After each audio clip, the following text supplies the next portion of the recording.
hutangnya pun sampai gak karu-karuan. Ketika dia mencalonkan diri jadi presiden kesekian kali, ditertawakan semua teman-teman. Tapi sejarah membuktikan dia berhasil. Henry Ford, penemu dan pendiri perusahaan mobil otomotif yang pertama di dunia, adalah orang yang berkali-kali juga gagal. Thomas Alva Edison kita melihat itu, dan banyak tokoh-tokoh dunia yang lain. Apalagi kita yang mengatakan diri anak-anak Papa di surga, yang kita punya harapan, yang kita punya kepercayaan kepada Dia yang luar biasa. Begitu masalahnya di mana? Kita buka Roma pasal yang keempat. Kita belajar dari pengalaman nenek moyang kita, yaitu Abraham. Ayat yang ke-17 mulai. Jadi siapa yang hari-hari terakhir ini, dengar baik-baik, siapa yang hari-hari terakhir ini dibuat tidak bisa tidur, sering sakit kepala, tiap kali bangun bawaannya ngamuk, marah saja, sampai kucing gak salah dimarahi. Lu ada loh orang stresnya begitu, anjing tetangga kencing depan rumah dimarahi. Karena itu orang stres. Karena sih yang di rumah sehabis dimarahi, semaka ketemu cari, terus cicak bunyi cicak dimarahi, diam kamu ribut aja ya. Nah itu orang stres. Karena apa? Mereka tidak bisa melihat di balik fakta itu tadi bahwa ada fakta lain. Jadi kalau saudara saya sampai ke situ bertobat hari ini, seperti ada tertulis. Jadi tertulis dulu ini, engkau telah kutetapkan menjadi bapa banyak bangsa. Ini Abraham. Di hadapan Tuhan yang kepadanya ia percaya. Nah ini dia. Di hadapan Tuhan yang kepadanya Abraham percaya, yaitu Tuhan yang menghidupkan orang mati dan yang menjadikan dengan firman-Nya apa yang tidak ada menjadi ada. Saudara, ayat ini tidak kita temukan di dalam kitab Kejadian. Ternyata ketika Abraham dicobai, aduh itu yang paling hebat. Masih ingat klimaksnya apa yang diminta? Anaknya Ishak itu diminta. Saudara, apa dasar iman Abraham? Dia berani mempersembahkan anak satu-satunya diminta oleh Bapa di surga. Dia siapkan kayu bakar, dia siapkan pisau yang biasa dipakai untuk menyembelih korban. Dia siapkan. Kok nekat orang tua ini berangkat? Kenapa? Ternyata Roma 4 yang menuliskannya. Abraham itu punya iman. Kalau toh Ishak ini mati, Yahweh bisa menghidupkan dia lagi. Ini iman yang gila, betul. Sebab pada zaman dia hidup, belum ada orang yang dibangkitkan dari antara orang mati. Tapi dia sudah bisa percaya itu. Belum ada tulisan, belum ada kejadian, tapi dia percaya.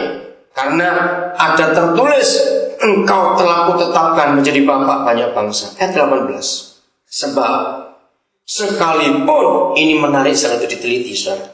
Sebab sekalipun tidak ada apa, dasar, nggak ada fondasi, nggak ada pegangan, nggak ada satupun yang bisa diharapkan. Namun Abraham berharap juga dan percaya bahwa ia akan menjadi bapa banyak bangsa. Sekali lagi, ini penting.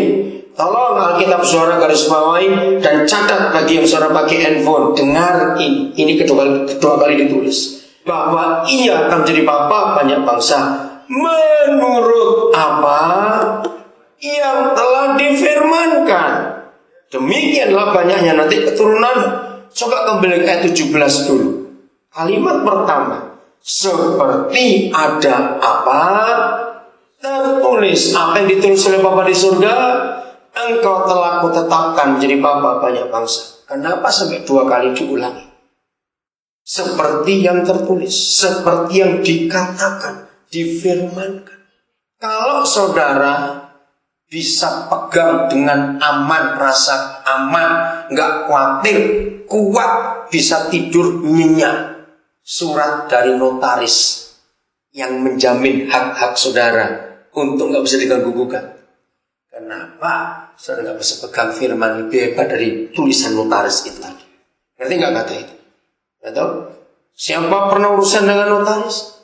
Lalu ada surat perjanjian resmi dan itu kuat. Maaf, saya tanya, kalau toh notarisnya mati, Surat itu batal atau tidak? Tidak. Mengapa saudara bisa pegang yang tulisan manusia, notaris itu? Kenapa saudara nggak bisa pegang yang tulisan Tuhan? Kok nggak amin lagi? Betul? Maka itu mari kita tanya, posisi iman kita itu seperti apa? Abraham menuliskan ini 2 kali, seperti yang telah difirmankan, bahwa aku akan punya anak dan jadi bapak banyak bangsa. Sekalipun gak ada dasar untuk berharap. Saya stop dulu sampai ayat ini. Saya ingin saudara firman ini gak cuma untuk saudara dalam nama Yesus, dalam nama Yesus. Tidak. Saya ingin iman yang hebat ini saudara miliki untuk memberkati orang lain. Harus, tidak bisa tidak. Cari proyek, cari sasaran, cari orang-orang perlu saudara berkati dalam hidup. Amin. Jangan diam. Karena ini yang Tuhan mau kita kerjakan. Kalau iman kita seperti itu, enggak karena percaya saja, tapi enggak karena melihat saja, tapi karena percaya. Jangan bangga, Tuhan terima kasih Tuhan, aku akan punya showroom 14. Jangan begitu, itu iman diri sendiri, itu egois. Jadi berkat buat orang lain. Jadi berkat buat orang lain. Kemarin salah satu anak kami, Rio, kamu angkat tangan, ini kenal nih Rio. Dari Pulau Masohi, dari Pulau Seram. Ya, saya turun tangan. Saya bawa dia datang. Ya, Rio jangan tersinggung. Dia juga pertama kali naik pesawat. Tanggal 16 April yang lalu. Jangan marah Rio. Ya, dari Masohi naik kapal ke Ambon. Saya dari Nabire ke Jakarta lewat Ambon, saya ketemu dia. Saya tuh nggak tahu waktu itu nggak pernah naik pesawat, dia nggak ngomong. Terus saya ikut tes. Kemarin dapat pengumuman dari diterima, dia akan ngambil fisioterapi. Fisioterapi ya? Apa? Oh, radiologi. Ngaco ya pikiran saya. Radiologi. Saudara, kenapa saya nyekolahkan banyak orang di bidang kesehatan? Karena saya ingin menjawab bangsa ini. Kalau orang sakit yang miskin sekarang ini, saudara, dengar baik. Orang sakit yang miskin sekarang ini paling cuma tinggal tunggu kapan matinya. Betul tidak, saudara? Rumah sakit, obat, dokter begitu mahal. Nah, itu iman saya. Saya punya iman yang besar walaupun saya belum melihat apa. Saya mengatakan kalimat ini dulu supaya saudara tahu dalam hidup. Sejak saya mengerti kebenaran ini, apa saja yang Papa suruh saya lakukan, dengarin. Apa saja yang Papa suruh saya lakukan, saya itu tidak pernah menghitung dulu kemampuan saya. Sombong sekali, kemampuan apa mau dihitung. Buat saya hanya tahu satu hal. Kalau dia suruh, berarti dia tahu saya mampu. Betul? Jangan amin dulu, yang mampu-mampu itu amin kerjakan. Cuma amin-amin saja, awas. Cuma amin-amin saja nggak dilakukan, percuma. Betul? Kalau saudara tahu, saudara tahu bahwa dengan Tuhan bisa kerjakan sebanyak-banyaknya. Saya nggak tahu kenapa Papa di surga bisa memberi hati saya seperti itu. Tapi ini saya lakukan sudah lebih dari 30 tahun. Apri, kamu berdiri Apri.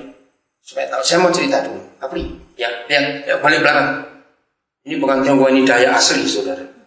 Dayak sukunya Lundaye namanya. Itu di Kampung Krayan, Kalimantan Timur bagian utara. Saya sekolahkan dia dokter. Gibsona masih di sini nggak? Ya, ada satu anak Dayak lagi, namanya Gibsona Bos. Dia ngambil apa waktu itu lupa. Radiologi juga di sekolah yang sama. Anak saya Rio ini sekolah. Berapa lagi? Perawat. Kenapa? Saya ingin menyekolahkan anak ini jadi dokter dari suku Dayak. Saudara, kampung mereka sampai hari ini, lihat Juli 2010, belum ada akses jalan darat ke wilayah Indonesia sampai hari ini. Jahat pemerintah itu, kejam betul. Mereka itu punya akses darat hanya ke Malaysia. Beras di kampung mereka sekarang 1 kilo itu 26.000, saudara. Minyak tanah dan bensin premium 1 liter 30.000 sampai hari ini. Karena semua harus pakai pesawat untuk ke sana. Kota besar terdekat kampung mereka itu namanya Tarakan.